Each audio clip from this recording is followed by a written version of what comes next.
karaa osoo deemanii tokkomaaf tokko jibbaa, tokko yoo jibbee tokkotu jaalataa. Karaan tokko deemaa namni karaa tokko deemu akkamiin wal jibbaa? Namni karaa tokko deemu akkamiin wal jibbaa? Na dhibee ana baay'ee na dhukkubee, ana keessi na dhukkubee, ana keessa koo na dhukkubee. Maaf waliin dhageenye tokko tokko maaf wal qooddanii, maaf wal jalaan dhageenye wal jalaa dhageechanii, maaf waliin jiraanne jaalala dhiistanii, maaf jibba uumtanii. Rakkoo keessa takka maaf walii hin furre, rakkoon keessan takka maaf walii hin furre. Lafa abbaa keessanirraa maaf wal qoqqoodduu? Jaalala osoo jiruu maaf jibba filattanii wal qoodduu? Haati kee Oromoo, abbaan kee Oromoo osoo beektanii maaf wal qoodduree?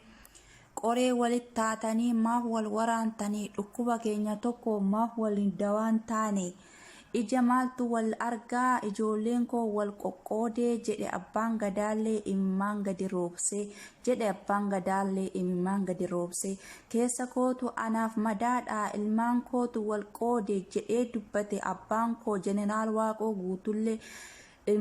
Ilmaan kootu wal qoode jedhee dubbate abbaan koo jeneraal Waaqoo Guutullee.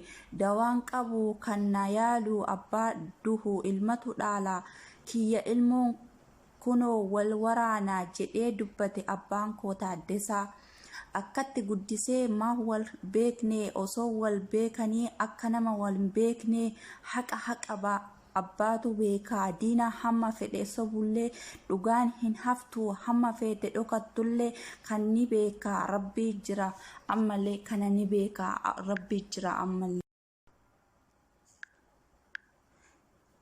Karaa osoo deemanii tokkomaaf tokko jibbaa, tokko yoo jibbee tokkotu jaalataa. Karaan tokko deemaa namni karaa tokko deemu akkamiin wal jibbaa? Namni karaa tokko deemu akkamiin wal jibbaa? Na dhibee ana baay'ee na dhukkubee, ana keessi na dhukkubee, ana keessa koo na dhukkubee. Maaf waliin dhageenye tokko tokko maaf wal qooddanii, maaf wal jalaan dhageenye wal jalaa dhageechanii, maaf waliin jiraanne jaalala dhiistanii, maaf jibba uumtanii. Rakkoo keessa takka maaf walii hin furre, rakkoon keessan takka maaf walii hin furre.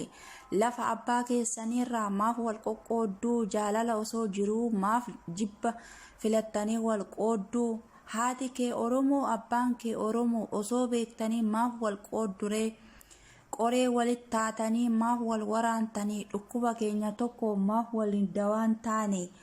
Ija maaltu wal argaa? Ijoolleen koo wal qoqqoodee jedhe abbaan gadaallee imimmaan gadi roobsee, jedhe abbaan gadaallee imimmaan gadi roobsee. Keessa kootu anaaf madaadha, ilmaan kootu wal qoode jedhee dubbate abbaan koo jeneraal Waaqoo Guutullee. Ilmaan kootu wal qoode jedhee dubbate abbaan koo jeneraal Waaqoo Guutullee. Dawaan qabu kan na yaalu abbaa duhu ilmatu dhaala, kiyya ilmoon kunoo wal waraanaa jedhee dubbate abbaan koo Taaddasaa.